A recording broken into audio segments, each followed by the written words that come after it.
Good evening, everyone. Welcome to our weekly Soul of the Parsha class. We are now entering the Parsha of Chayei Sarah, the life of Sarah. And our topic for today is how does Judaism view the material world, by which I mean nature, the body, corporeality, the mundane reality, and also how it views femininity, and how are these two issues, these two topics are so related, so connected to one another. So that's our topic for this week. Now, generally speaking, the portion of Chayei Sarah is our farewell to Abraham and Sarah. And also, in a way, the passing of the torch from Abraham and Sarah to Yitzchak and Rivka. In what way is it the passing of the torch? Most of the parsha deals with Yitzchak and Rivka. The story tells in great detail about how their match was made, how they met one another, and how it all came about, and the story is told twice in great detail.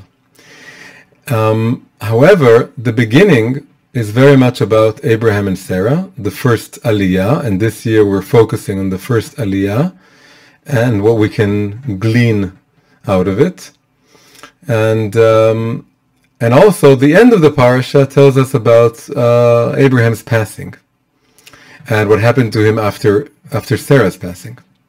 So although the parasha as a whole is about Yitzchak and Rivka, it definitely absolutely starts, and we bid farewell to both Abraham and Sarah, and especially important here is of course Sarah, because the whole parsha is named after her.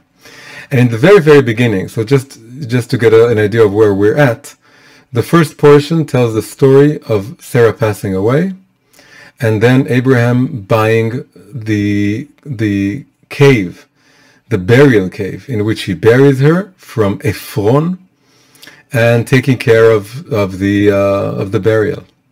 And that's what happens in the first portion. But just looking at the first two verses, we already find ourselves addressing a very basic tension. And the tension is that the very first verse repeats the phrase Sarah's life twice. And that's the name of the parasha, and it also appears twice in the verse. So the verse is, I'll first read it in Hebrew, then in English, Vayu Chayei Sarah me'a shana ve'esrim shana ve'sheva shanim shnei Chayei Sarah. In English, Sarah's life came to 100 years and 20 years and 70 years. These were the years of Sarah's life. So it starts and ends with Sarah's life. So it very much puts the emphasis on her life. And this whole portion, this whole parsha is called Sarah's life. But at the very next verse, second verse of the parsha, she passes away. So she remains deceased throughout the parsha, except the first verse. So the tension here is that we're talking about her demise, and her body is returned to the ground. On the other hand, it appears as if she's alive throughout the parasha, and in many ways we can say that the whole story of Yitzchak and Rivka and them coming together is all through the merit of Sarah. It was through her life's work that she was able to bless her son Yitzchak to meet Rivka, and her spirit, so to speak, hovers over the entire parasha. So we have several hints or insinuations that her life continues after her death. The first is that this whole parasha is called Sarah's life. The second is that we can say that it's her legacy, that through one's legacy, one remains alive after one's death. And in a deeper, more Kabbalistic or mystical way, we can say that this alludes to life after death. That the death isn't really the end of the story. That the death of the body is for the soul the beginning of the posthumous journey. And also in an even deeper way about the fate of the body to be resurrected. That even the body itself isn't really dead. And here we're really getting close to what I want to focus on this evening. The idea that the body isn't really dead. That on the surface it appears that death is the end of the body. That the body is transient, that the body is fleeting, that the body is just a house for the soul. But the idea that this portion opens with the death of Sarah's body, but is called the life of Sarah, which again suggests the idea that she somehow survives her own death, or that her soul carries on, or a legacy carries on, but also suggests, and these Kabbalistic interpretations exist, that the body itself still lives in a way, that there's a residue of life left in the body. And this, in fact, is the reason that Jews bury their dead, because we know that in the East, and they think it's far more spiritual, they don't preserve the body, they burn the body.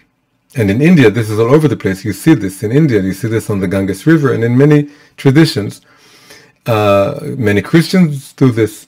They burn the body because in a way the body doesn't really matter and you get rid of it. But Jews, it's very important for Jews to bury the body because that we believe in the resurrection of the body in the Messianic times. The resurrection of the body means the body isn't really fully, absolutely 100% dead.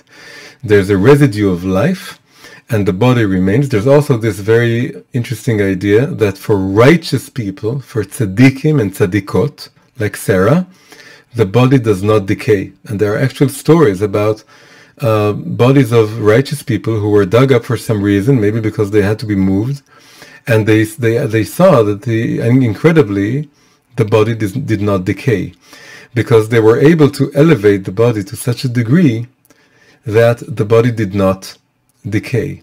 So the idea is that on the surface we look at death as the end of the body, and then the body decays.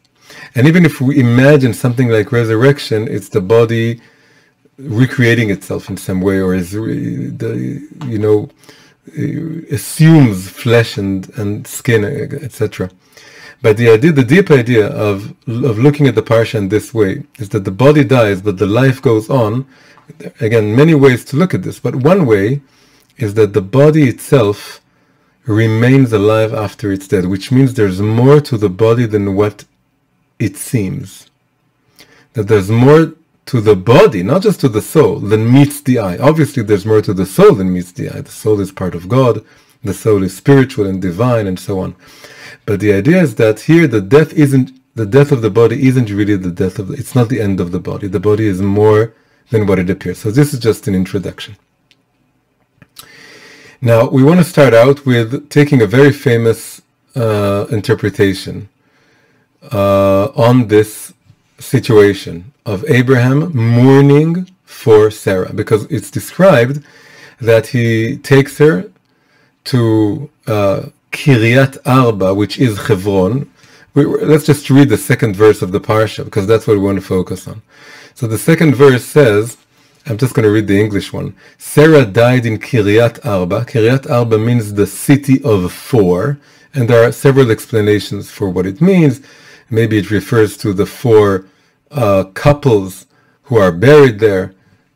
Later on in history, right now it's not yet the situation, but later on it houses the tombs of Adam and Eve, and of Abraham and Sarah, and of Yitzchak and Rivka, and of Yaakov and Leah.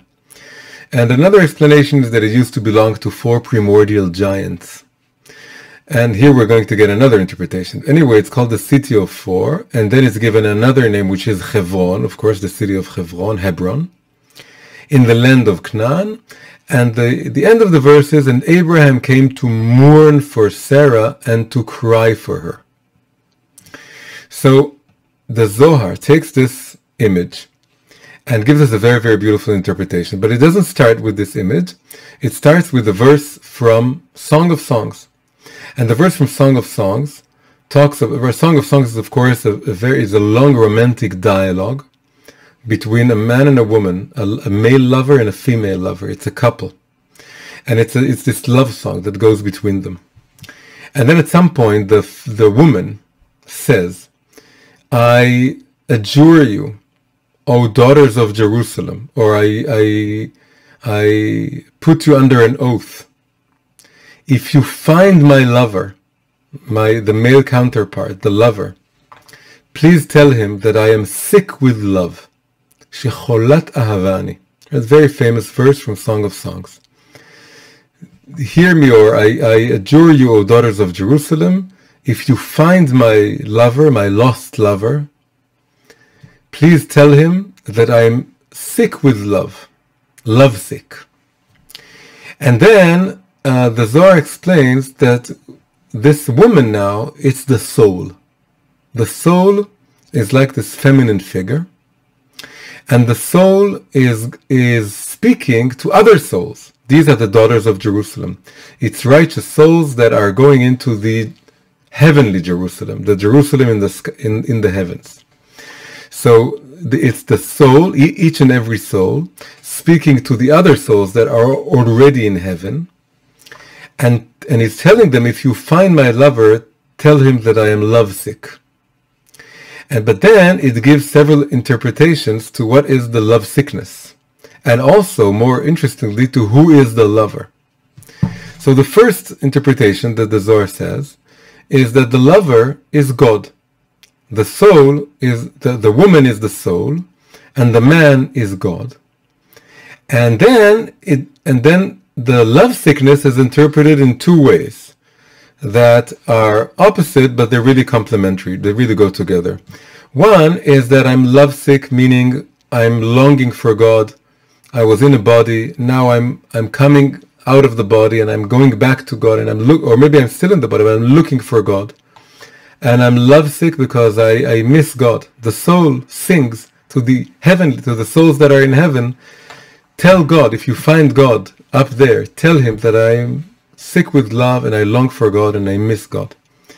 Another interpretation, still going along with the idea that the male lover here in the verse is God. The second interpretation of the love sickness is that it's a negative sickness, is that because I used the power of love, I channeled it into this worldly things, that I followed the lures of the body and the physical enjoyment and all this. It made me ill in a negative way. I became sick because I misdirected my love. Instead of loving God, I regret spending my days on whatever food or drink or physical pleasures. And this made me sick. So it's two opposite interpretations, but they really go absolutely together. Because when I channel my love into mundane things, I become ill in a negative way. But then if I channel my love where I should channel it, which is as love of God, then I become lovesick in a positive way. Not sick out of negative love, negatively sick out of negative love, but positively sick, like homesick, like lovesick, like the regular usage of lovesick towards God. Anyway, both of these interpretations apply to what we call the run of the soul. Right? There's a run of the soul and a return of the soul. The run of the soul is the urge of the soul to come out of the body and reunite with God. And this movement of running, of longing for God, it has two sides to it. A positive love sickness, longing for God, and a regret over, which is the negative sickness, a regret over misdirecting my love to mundane things. And it's the two sides of tshuva, it's the two sides of remembering God. But then, suddenly, the Zohar gives us a totally different interpretation. So the woman is still the soul, but the interpretation of who the male lover, who the groom is, totally changes, and it absolutely flips.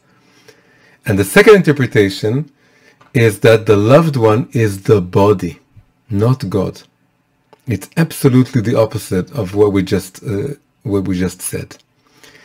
The second interpretation is that we're not talking about the soul as it's still in the body, or is now coming out of the body and returning to God, and is expressing how much it missed God and how much it regrets over-identifying with the body.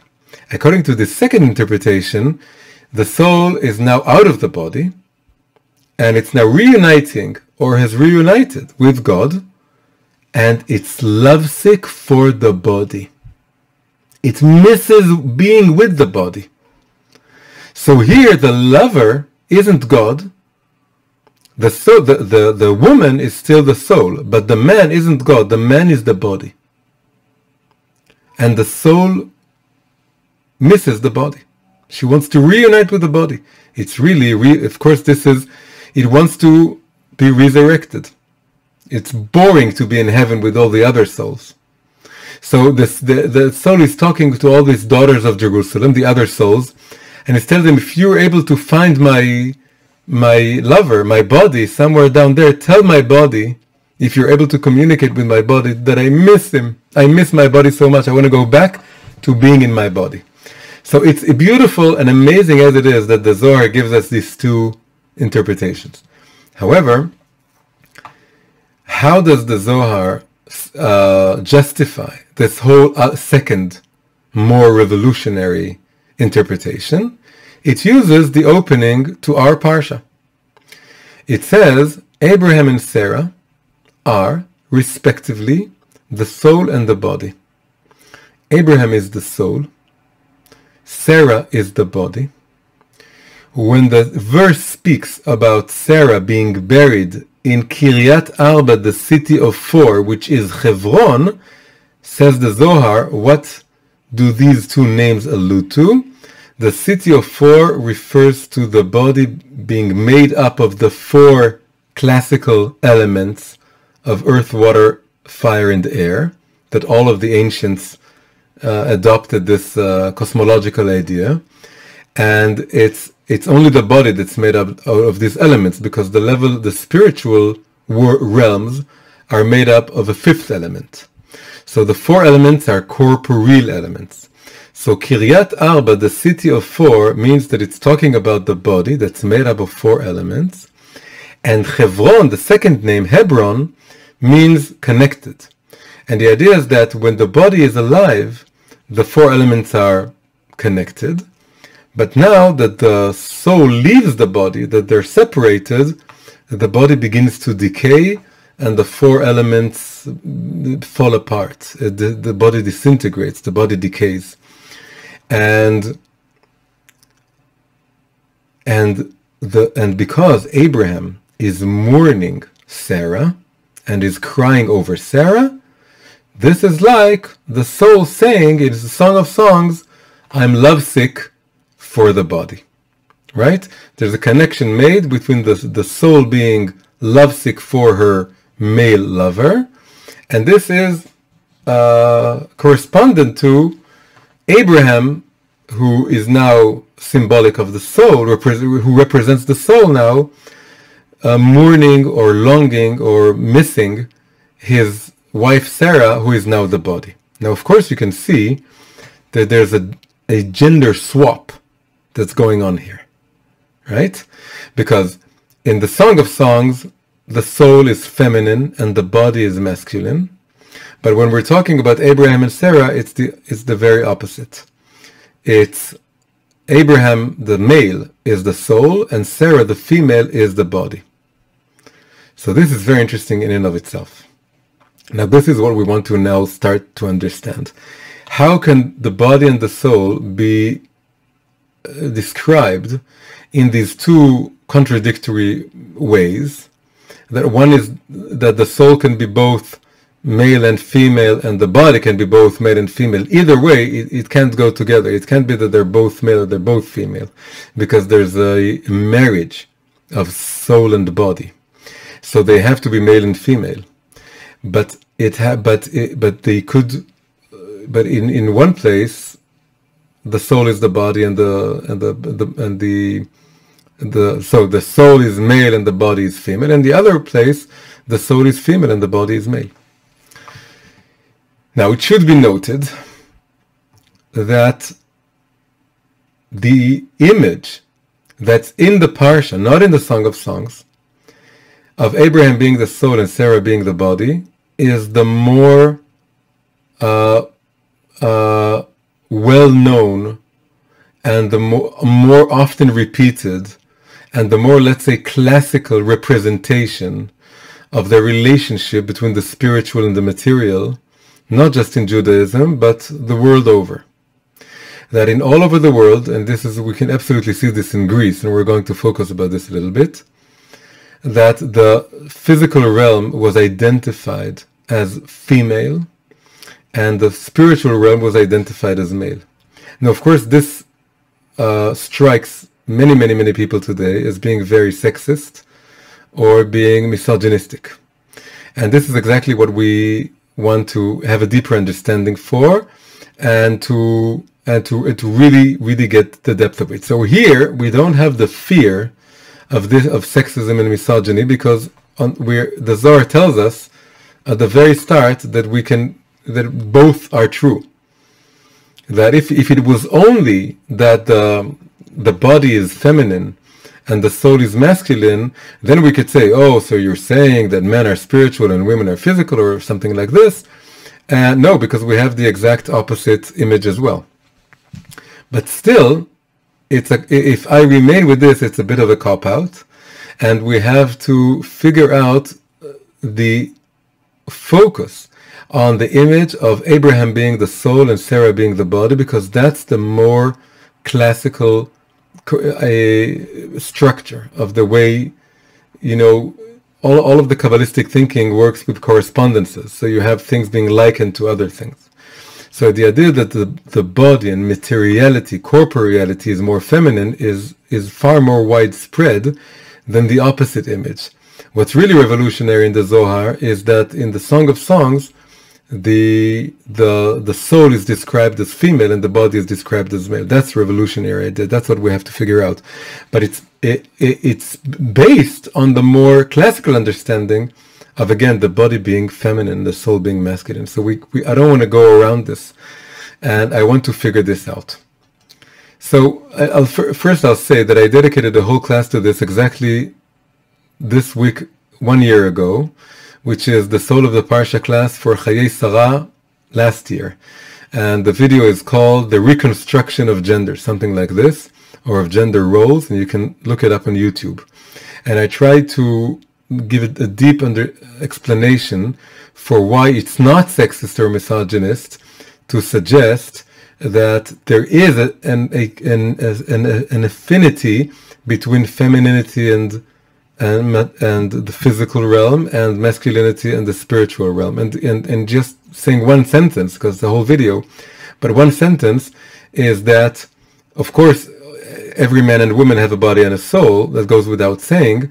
But we can absolutely say that women partake in the physicality of procreation to a greater extent than men, because they have the monthly period, because they have pregnancy, and because they breastfeed the child, and because of all of these reasons, they're more connected to the realm of physicality than men are.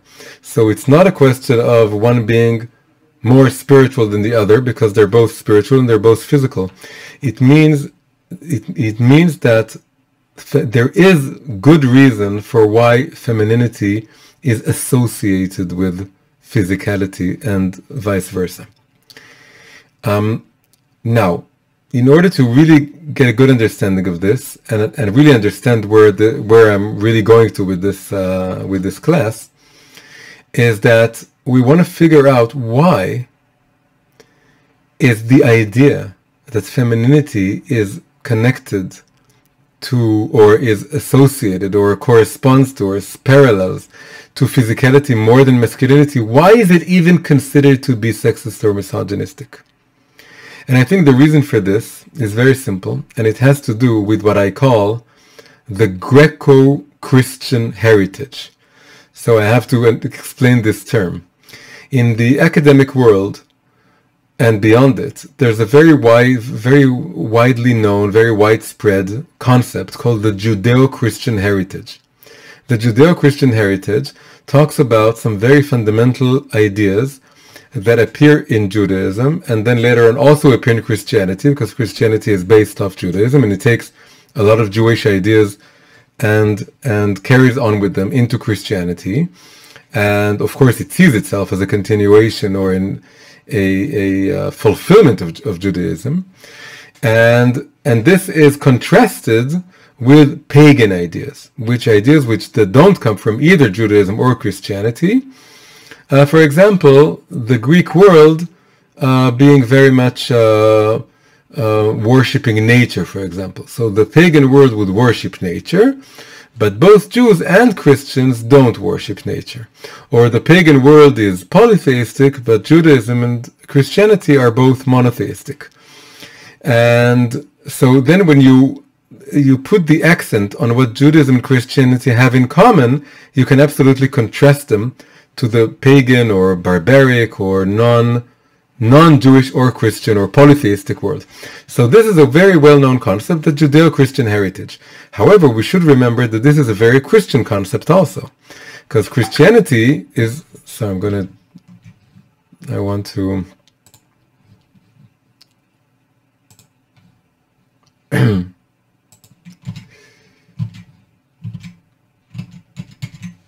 yeah, sorry. So again, like I said, this is a very Christian concept, because Christianity sees itself as the continuation and fulfillment of Judaism. And this term blurs or hides the fact that there are also very, very major differences between Judaism and Christianity. And not only are there differences, but those issues in which Christianity differs from Judaism, in regarding those issues, Christianity is more a continuation of some elements of Greek culture than it is a continuation of Judaism. So if we're talking about those elements, we should rather be speaking of a Greco-Christian heritage. There is a Judeo-Christian heritage or a Jewish Christian heritage. There are elements that Christianity took from Judaism. This is why Maimonides says that Christianity paves the way towards the Messianic days, because it does take some real elements from Judaism and spreads them around the world. But the other elements in which Christianity is different, we should call those elements, we should refer to them as a Greco-Christian heritage. And one of the elements, and maybe the most prominent element of this Greco-Christian heritage, you won't find this term on Google because it doesn't exist, because it's ruled, academia is ruled by people who come from a Christian background or who have joined this post-Christian secular discourse. But it absolutely is a real thing, this Greco-Christian heritage. And the most prominent element of it is a worldview that negates physicality, that wants to repress physicality to a certain extent, and sometimes to a very radical extent. And it doesn't come from the parts of Greek culture that were all about the body and nature. It comes from other elements in Greek culture, namely Greek philosophy, and especially Platonic philosophy. Platonic philosophy was all about a love of spiritual ideas or forms, and about the desire of the philosopher to free himself from the physical body and to unite with the Logos, which is the spiritual essence, intellectual essence of God, according to Greek philosophy. And the idea is that the goal of the philosopher, according to Plato, was to release himself from the body. The body was a prison, the body was a jail, and the philosopher's goal was to free himself from the body and to never return via resurrection to this world. Same as in Oriental religions. That the ultimate goal is never to be resurrected again. The very opposite of the ideal of resurrection in Judaism. And in Christianity took this idea, and also the ideal, the monastic ideal, the ascetic ideal of living in a monastery and never marrying. This is a totally non-Jewish idea. You can't talk about a Judeo-Christian ideal of living as a monk and never marrying, because Judaism is absolutely against this. So this is not a Judeo-Christian idea, it's a Greco-Christian idea. It comes from Greek philosophy, is carried over to Christianity, and Christianity suddenly makes it an ideal to never marry. So Protestantism took a step backwards. But classical Catholic Christianity went along with this very, very powerfully. So the idea is that, and now, since in Greek philosophy and Greek culture, physicality was associated with femininity, just like in Judaism. In this respect, they go together. But the way physicality and femininity were treated were absolutely different. In the Greco-Christian heritage, both physicality and femininity that was associated with it were seen as something to be repressed, as something to be put down, as something that we need to elevate ourselves above it. So they did create at some point the monastic ideal for women, that women also had their monasteries and they became nuns and they didn't marry. But the idea was that they had to repress their femininity in order to do so, because femininity was still associated absolutely with physicality. So there is definitely in Western civilization, a very powerful ascetic, that is body negating streak, and it goes together with a very solid patriarchal streak, which wants to say that women are again, they're part of this physical realm that we need to transcend. And this could be demonstrated in many, many areas.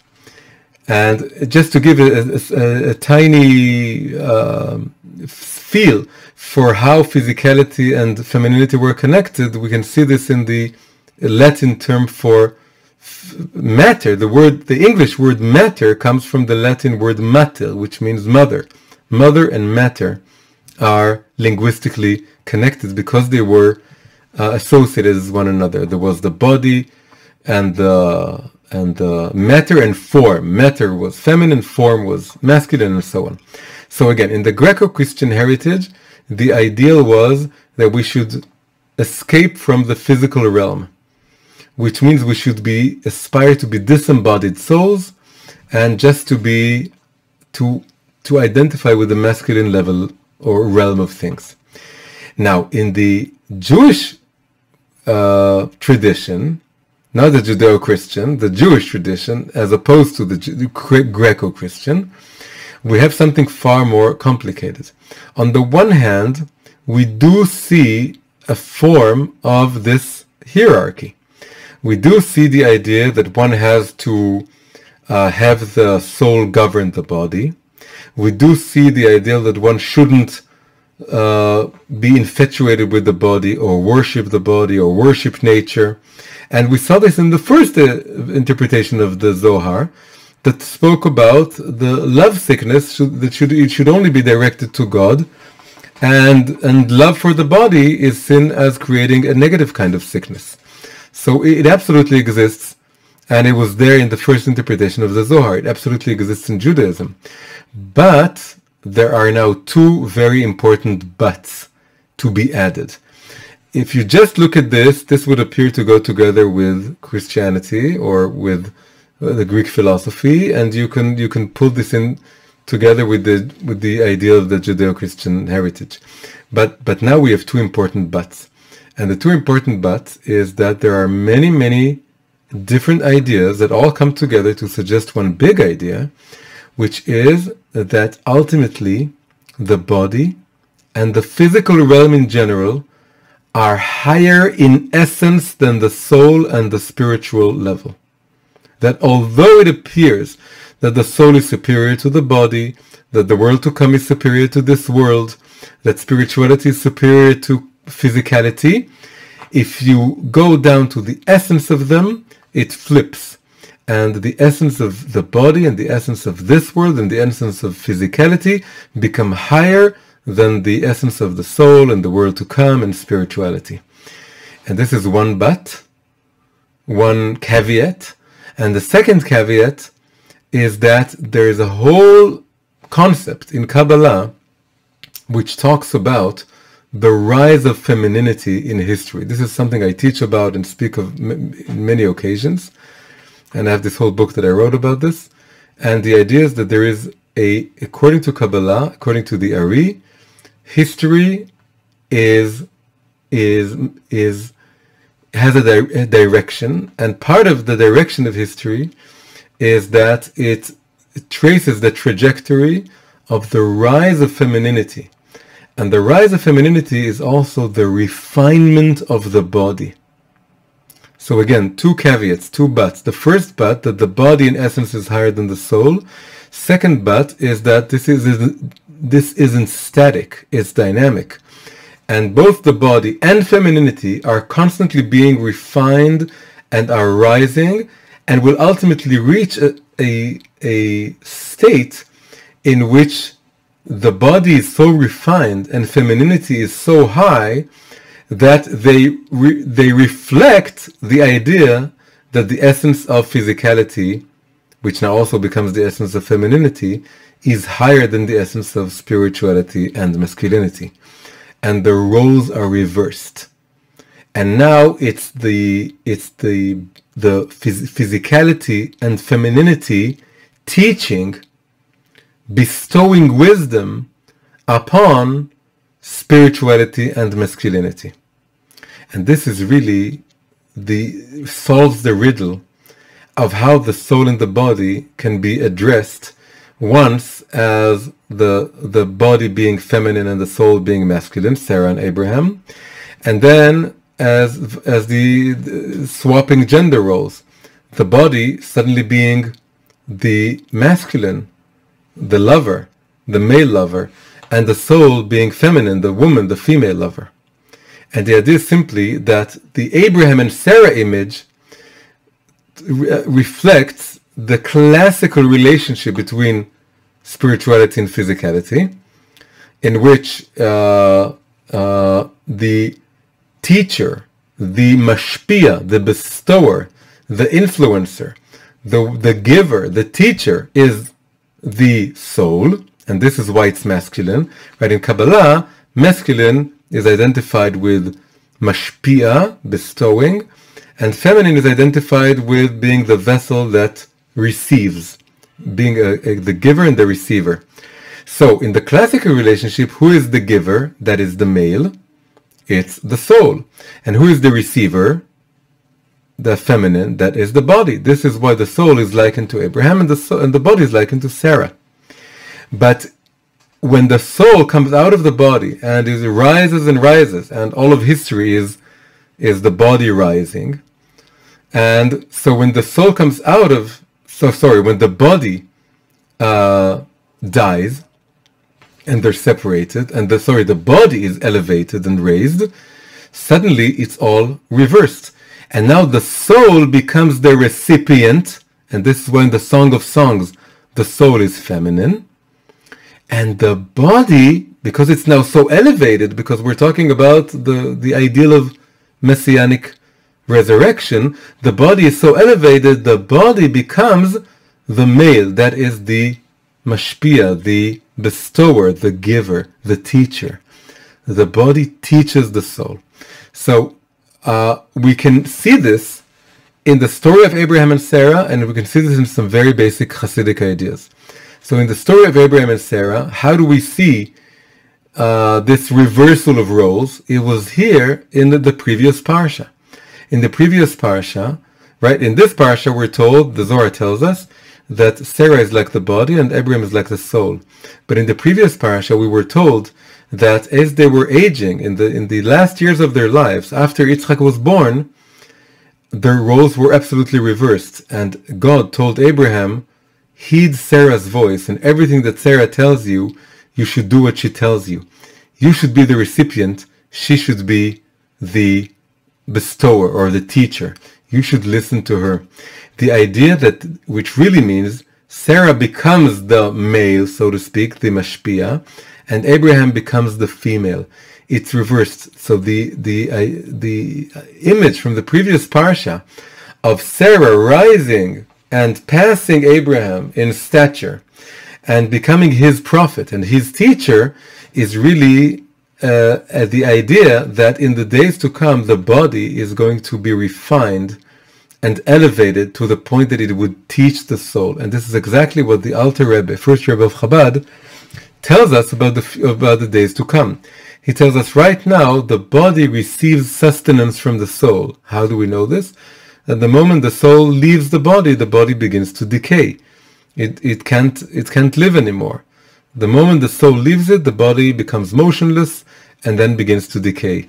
So the soul gives the body sustenance. However, says the Alter Rebbe, in the days to come, it's going to be reversed.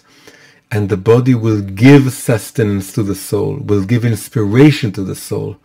When the soul is resurrected, or it goes back into being in the body will teach the soul. The body will experience things and go through experiences and will intuitively understand all kinds of things, just like we speak about feminine intuition, and this is going to teach the body. And the Alter Rebbe isn't just talking about resurrection. The Alter Rebbe is talking about really about Chassidut. Chassidut is feminine wisdom. It has to do more with the body and with day-to-day experiences, with intuitions that come from the emotional realm, which is more connected to the body. And all this is teaching the soul things that the soul can't learn just from spiritual concepts or ideas or meditation. So the idea of the rise of the body, that the body would influence the soul, goes together with the idea of the rise of femininity. And the Alter Rebbe also speaks of this. He says that the verse also in I forgot where it's from now, but the verse that talks about the woman of valor being the crown to her husband, Eshet Chayla Teret Ba'ala, talks about the rise of the feminine and physical realm, so that they become the crown that is the bestower, the teacher, the influencer of the husband. The roles are reversed. So that was. It took me longer than I thought, because we haven't gotten to the crux of the shir yet. But the idea is that all this leads us to a very beautiful, and I'm going to have to be brief about this now because it's getting late. But it leads us to a beautiful Torah from the Baal Shem Tov, which leads us to another beautiful idea that shows us a wonderful illustration of this refinement of physicality and rise of femininity. So the Baal Shem Tov takes a verse from Exodus that talks about helping the donkey of your enemy. So the verse goes, it's Exodus 23:5. And it goes, when you see the ass or the donkey of your enemy lying under its burden, and you would refrain from raising it or helping it, you would say, it's the donkey of my enemy, why should I help him? So then the Torah tells you, no, don't do this. Don't be vengeful. You must nevertheless raise it with him. Help your enemy. And raise this donkey that collapsed under its burden. Now the Baal Shem Tov says, the Hebrew word for donkey is chamor. Chamor, you just flip the letters around, it becomes chomer. It becomes the body. So the Baal Shem Tov says, now we should take this whole verse and we should speak about how one treats one's body. And he says, when you see your body collapsing under the burden, under the yoke of serving God, of observing Torah and commandments, the body is against you, the body is immersed in this world, the body doesn't want to cooperate, then he says, you would think to yourself, I should refrain from helping it. Let the body collapse. Who needs the body? I'm going to serve God just with my soul. It's even maybe good that the body collapses. But then the verse tells you, don't do this. This is wrong. This is what the Greek philosophers got wrong and the Christian monks got wrong. They thought that you shouldn't help the body. The body is unimportant. The body is something to be looked down upon. Don't make this mistake, says the continuation of the verse. Raise the burden with your body together. Work with your body as a friend not as someone who represses the body, who thinks slowly of the body. So this is a beautiful, very, very elementary Torah from the Baal Shem Tov that takes this whole beautiful verse in and of itself, talks about helping one's enemy's donkey when it collapses, but it tells you the enemy is your body, and it isn't really your enemy. You think it's your enemy. It isn't really your enemy. Your body is a very precious tool, and it's a very precious vessel for serving God. And in fact, the whole purpose of the Torah being given to physical people and given to this realm is that we serve God with the body alongside its weaknesses. You shouldn't look down upon your body, repress it, and so on. You should work together with it and elevate it. Now, there is a midrash, and this is where we're leading up to and finishing now. There's a midrash that tells us that there is a very holy, important donkey. Again, donkey is chamor, chamor is chomer, matter, physicality. The image of a donkey and riding a donkey is the image of refining physicality and materiality. So there is an amazing, weird midrash that takes 3 donkeys in the Bible and tells us they're all one donkey. It's a midrash. It appears in Pirkei de Rabbi Eliezer, chapter 30. And it says, you remember Abraham, when Abraham went to do, in the previous parsha, he went to sacrifice his own child, his own son, Yitzchak. Akedat Yitzchak. He took a donkey, and he put the wood on the donkey, but then when he got to the mountain, he told to his servants, you stay with the donkey down here, and we're going to go up, me and my son. So that donkey is the same donkey that Moses used when he came to Egypt to bring salvation to the redemption to the Jews and save them out of coming out of Egypt. There's also, it's described that he used the donkey. And it's the same donkey that the Mashiach will come riding. Because there's a prophet that says that the Mashiach will come, he will be a poor man riding a donkey. And so it's the same donkey. It was a donkey that was created in the first days of creation, and it's the same donkey. So now, just looking at those 3 stages, Abraham's donkey, that has to do with our Parsha, because he's burying Sarah and mourning for Sarah, and it has to do with physicality and how he mourns and longs for the body. So his donkey from the previous Parsha, Moshe's donkey, and the Messiah's donkey. So all these 3 donkeys are 3 stages in the refining of physicality. So we'll just look very briefly. The first donkey, nobody rides it. It's just used for carrying wood. It's just a tool for the accessories of doing a mitzvah. Abraham takes it, and he puts the wood on it, and he takes it, and then when he gets to the mountain, he says to his slaves, you sit here with the donkey. So the donkey is outside of the mitzvah, it's outside of the holy realm. Nobody rides it, nobody should be on it, or refine it. It's just a donkey for carrying wood.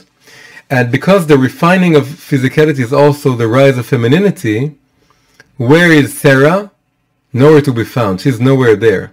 This is solely a weird kind of male bonding between father and son. He's going to sacrifice the son, but according to Kabbalah, it's a mystical kind of bonding. And of course, it doesn't kill him in the end, and they do become very bonded. So Sarah isn't there. In fact, the Midrash tells us that when she heard the story of how Abraham almost killed Yitzchak, that's how she passed away. So she couldn't bear it. So she's totally out of the picture. So the donkey is out of the picture, and the woman is out of the picture. Second donkey, Abraham's donkey. Moses' donkey. Moses does put his wife and sons on the donkey. He puts them on the donkey, and he takes them to Egypt.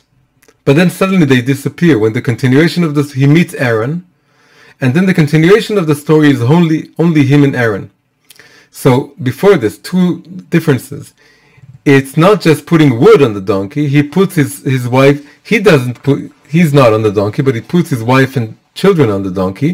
At least now it's not just for carrying wood. He puts them there because now it's people riding it. The donkey is elevated in a way, and of course the woman is part of the journey. He doesn't leave Tzipporah with Yitro, with Jethro. He takes her along. However, Aaron then tells him, "Are you crazy? We have enough Jews being slaves in Egypt. You're bringing more people to be enslaved. Tell your wife and kids to go back." So they go back because physicality hasn't risen enough, hasn't been refined enough, and femininity hasn't risen enough. They need to go back, and of course we're later told that in order for Moses to be a prophet, he needed to stop being intimate with his wife. He needed to let go of his wife altogether. But then we get to the Mashiach. The Mashiach is riding on his donkey himself. And so here, he's not just putting wood on it, he's not just putting his wife and kids, he's riding it himself, meaning he's refining the physicality, the chomer of the chamor, he's refining it himself. And we can ask, okay, but what about the woman? The woman isn't to be found, right? It's just like Abraham, who was alone without the woman. And it's just like Moses, who took the woman, but then sent her back, and then left her at some point, or stopped being intimate with her. Meaning he was a bit like the Greco-Christian monk, a little bit, God forbid, Moses. But now we have the most important idea, which is that according to several places in the Zohar, the Mashiach will be both a man and a woman. The Mashiach will be a couple, a married couple. Not only will the Mashiach be married, for sure the Mashiach will be married, but the Mashiach will be a couple. So the idea is that first we're speaking about Moshe. When Moshe was told, you must, in order to be receptive for prophecy, at each and every moment you need to stop being intimate with your wife, then the angels they said, how can this be? It's human beings. They have to be male and female together. So God told them, that's right, but now I want him to marry the Shekhinah, the feminine godly presence. And he needs to stop being with his wife. In a way, he's divorcing his wife, but then he has to marry the Shekhinah. But then the same Zohar says, but in the days when he really marries the Shekhinah, he takes the Shekhinah down, and she becomes united with his wife, and then the Shekhinah will be his wife, and he's going to marry the wife. And the Zohar says in another place that most books, says the Zohar, most books say that when Moses stopped being with his wife, it was a virtue. We say, the Zohar says, it's not a virtue. The virtue is being both connected to the heavens and connected to the earthly realm, meaning you have to marry both the Shekhinah and your wife. And of course the other Zohar says they should become one. But then the most dramatic Zohar says that the Mashiach's goal is to defeat the primordial snake. In Hebrew, the word Nachash, snake, and the word Mashiach, Messiah, have the same numerical value. Very simple gematria. And it says, because the snake caused the first man and woman to sin, he caused Eve to sin, and then he caused Adam to sin, he will only be vanquished by both a man and a woman together. It's impossible to vanquish the snake if you're just a man or just a woman. You have to be a married couple. So the famous question is the Mashiach, does he have to be a man? Maybe the Mashiach is a woman? So the answer is very simply put, the Mashiach is a married couple. Has to be both. And it's not just a Mashiach riding a donkey, it's really a man and a woman together. They're the Mashiach. And the riding the donkey, meaning they elevate, they refine physicality together. The man bringing the more spiritual wisdom to the forefront, and the woman bringing the more physical wisdom, which is absolute wisdom, because now the body is refined. And they're both absolutely equal, and they're together, they refine physicality altogether. And it all starts with Abraham and Sarah in this parsha. It starts with the Zohar's interpretation that when Abraham was mourning Sarah, it was the soul longing to be reunited with the body, and they're actually, their roles are reversed in this situation. Although Abraham is the man and Sarah is the woman, the Song of Songs tells us that once you have this longing and the body is elevated and refined, it can absolutely, it can and it does reverse, and the body becomes the masculine, and the soul becomes the feminine, and it's all perfectly balanced, and it's all reflected in those 3 donkeys that lead up from Abraham to Moses to the Mashiach. Hi, if you enjoyed this video, please press like and subscribe to the channel. Also, please consider supporting me on Patreon. Patreon is a platform for supporting independent creators. You can find the link in the description below. Thank you very much.